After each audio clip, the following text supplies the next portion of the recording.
Hey there, this is Molly. Welcome to my YouTube channel as we take a look at the Libra New Moon, which is happening on October 16th, 2020, 3:31 p.m. That's Eastern Daylight Savings Time. So please adjust for your location on the planet.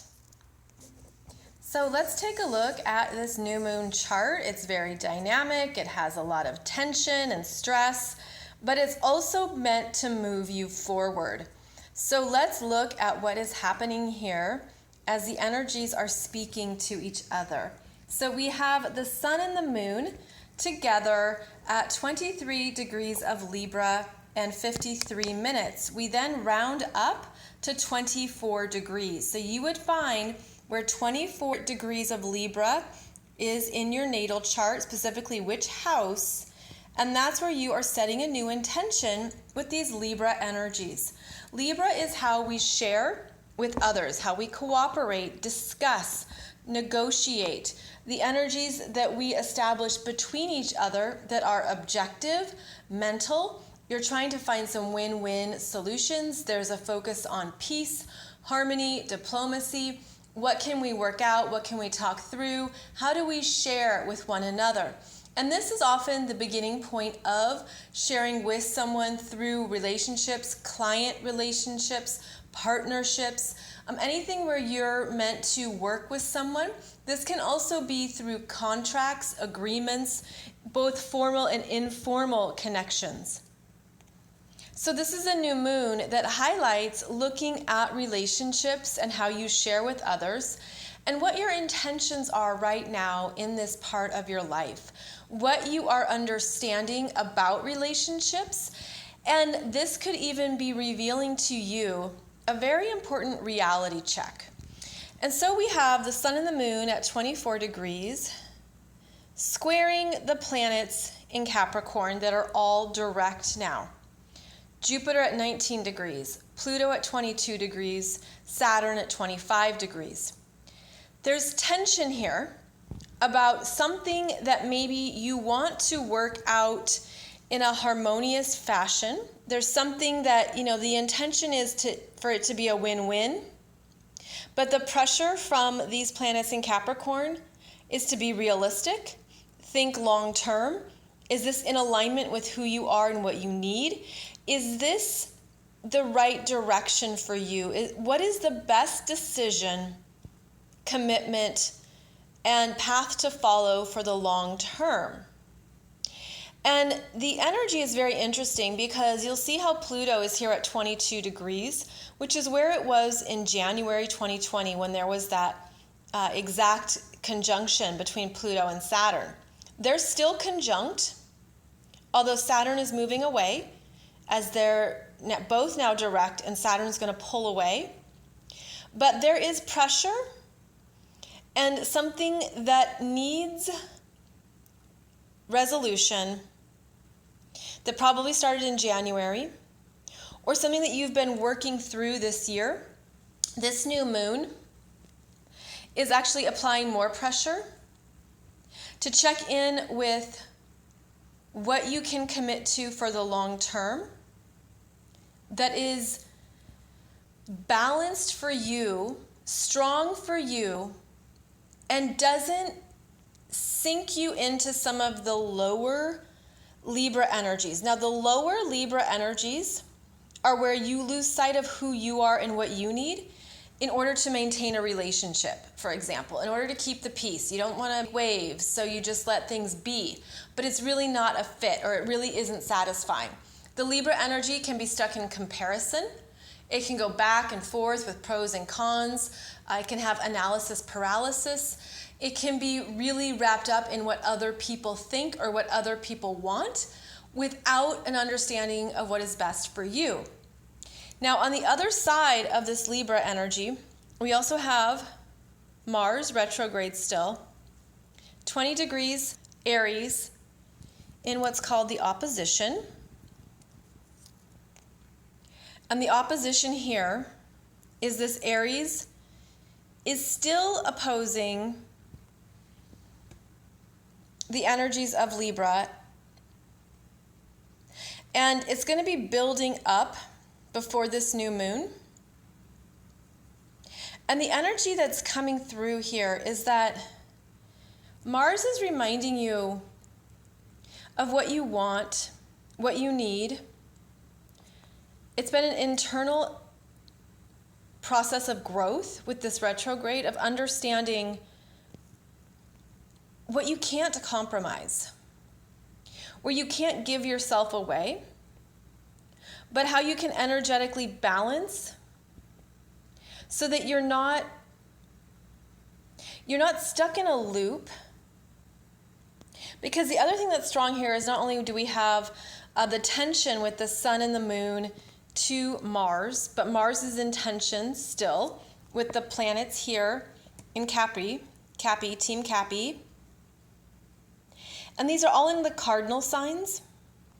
Aries, Libra, and Capricorn are cardinal signs. They initiate the seasons of the year, which means there's a new initiation coming through. There's a new part of yourself that's feeling that pressure.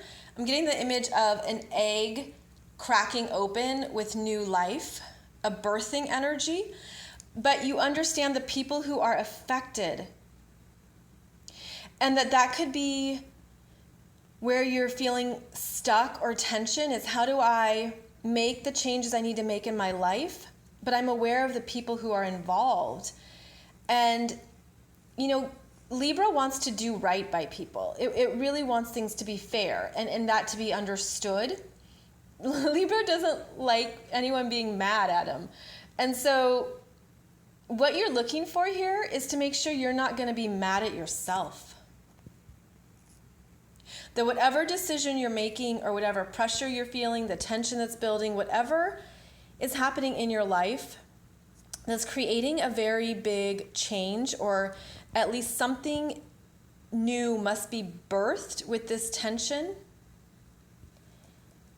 Mars is reminding you, assert your needs. You're not meant to give it all away to other people. This can also be, the Capricorn energies can also be where we stay in line for authorities, for someone who is the decision maker. This can also bring up relationship patterns with parental figures, because Capricorn can be your parents. And I just feel like there's a dynamic here with this Libra New Moon that's asking you to be mindful of what will serve the long term. Be aware of what you need. Again, what to assert in yourself, what you want. And the Libra energy helps the conversations, the discussions, and the sense of my intention is to work this out. Or to at least move through something with peace in myself.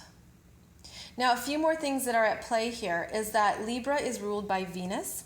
Venus is in Virgo, and she's actually gaining strength over the next week in Virgo. So Venus in Virgo is efficient and productive. She wants to get things done. She can be a good busybody. She can be the one who makes sure you move through your tasks. She makes things more efficient. She also wants to be of service, improve things. She's a healer. She looks for how to remedy a situation, and she's focused on the particulars, the small things. And over the next week, after this new moon, she's going to have these strengthening trines to the planets in Capricorn, as she trines Jupiter in Cap, Pluto, and Saturn all in Cap. So this Venus holds the key in how to deal with these changes, because she says, focus on what's in front of you, keep it simple, don't create drama or make something more difficult than it needs to be. 1, 2, 3 are the steps. Keep it small. Keep it small, keep it in front of you, be responsible, understand what you can do today, and that these small incremental decisions or steps lead to the long-term solution. So this is an internal energy. Libra is external. So go within to look at what you can do right now that is simple and grounds you. There's a grounding influence with these earth signs. And it's interesting because Libra being an air sign, about the mind and conversations, ideas, it's almost like could be the desire to talk through things. But I feel like there's a retraction here where you don't over talk it with too many people. Whatever's on your mind, whatever you're working through. Because not only is this Venus in Virgo internal, and she's gaining strength for the long term, but we also have Mercury now retrograde at 11 degrees of Scorpio. And this is a Mercury who's meant to dig in. And the energy of Scorpio, when you go into it courageously, willingly, you're looking at a fear. You're looking at what holds you back or what some outdated programming might be. This Mercury is going to lead you to a new emotional truth. And it's really quite dynamic because of how Mercury is opposing Uranus at 9 degrees Taurus retrograde. This will happen right after the new moon. It's going to be exact. I believe it's actually on the 17th, 18th. And then again in November, the middle of November. And it feels like this is a breaking out of these fears that are holding you back about something that you want, something that you are ready for, but there's a slowing down here so that you're really getting to the heart of maybe those fears or what you are choosing that could be limiting. And the opposition to Uranus is freedom. Freedom from something in the emotional world or emotional programming that you've been carrying that is, again, there's a grounding energy because this is an earth sign, but it's Uranus, so it's liberating, awakening, freedom, release, understanding something. And the other dynamic at play here is that Mercury is a personal planet, the personal mind. Uranus is the higher octave of Mercury. Every personal planet has a higher octave, which means it's connected to a stronger guiding force, a higher consciousness. And Uranus is the universal mind or the cosmic intelligence. And so there's a breaking out energy that's strong in this chart, but it's applying pressure. There's discomfort in order to arrive at a new truth, at an understanding of what you want, of what you're moving towards, what you're building, what's requiring the time, energy, effort, work. But there's also a focus on just doing what you can to keep moving towards the desired outcome for the long term. Now, this Venus is also opposing Neptune at 18 degrees of Pisces retrograde, and this could be that loss of faith at times. The sense of, oh, I don't know how. How is this going to happen? And that's what Venus in Virgo wants to focus on, is the how. How to solve a problem. How to put a puzzle together. How to clean the kitchen. The hows are the strength. How is the strength of Virgo. But as she meets this opposition to Neptune, she says, I don't frickin' know. I don't know. But look at how that's at 18 degrees. And when she gets to 19 degrees, she connects with Jupiter in Capricorn that says, oh, I know exactly what to do. Here's some resources. Here's some things that are going to assist you. And it feels like,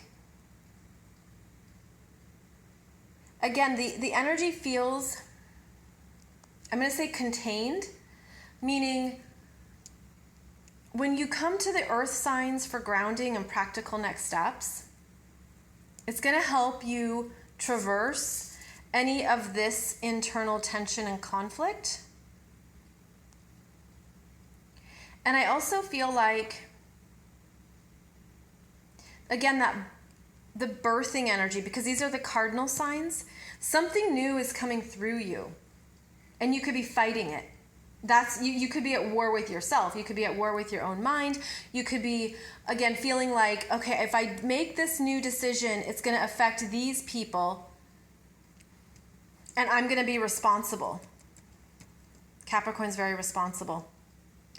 This also brings up the themes that started in January, since Pluto is at 22, and you're looking at how life has changed, obviously, in this year. But you're meant to honor who you are now, what you need now, and to break free of your own limitations or constraints. And I have the next video for you soon, the Taurus full moon on October 31st. That's incredibly dynamic.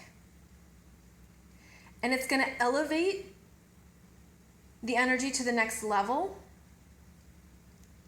And what I mean by that is there's a process is to be honored right now. Okay, you're moving through something. Time is on your side. Time is on our side with the strong earth energies and this Mars in retrograde. So talk it out, talk it through. Understand that it all comes down to intention, but the pressure to do something in a new way is growing, and the Taurus full moon on October 31st has very strong breaking free energy. And in fact, it carries a similar signature of this chart.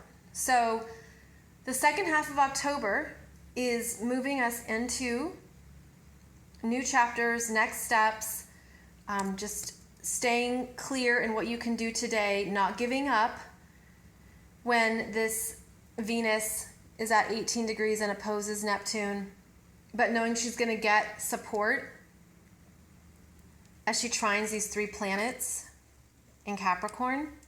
And I feel like this is where October is a game changer, because it's how would you live if the fears were minimized, the doubts were minimized, and you knew that you were making a choice or a decision that includes the best interest of other people. And if that's your intention with this new moon, that will directly influence what you experience and the energies that go out, as well as what comes back in. So I hope this has given you some good things to think about. Very dynamic new moon, change, change, change. The push, the tension, but also there's support. And if you can step into that and be open to it, it might be really exciting to see what comes up next. So I will see you back here soon. I'll be releasing that Taurus full moon video shortly. And of course, I'll be back twice a week for my podcast on Mondays and Wednesdays. Thank you so much for your likes, shares, comments, and subscribes. And I'll see you back here soon.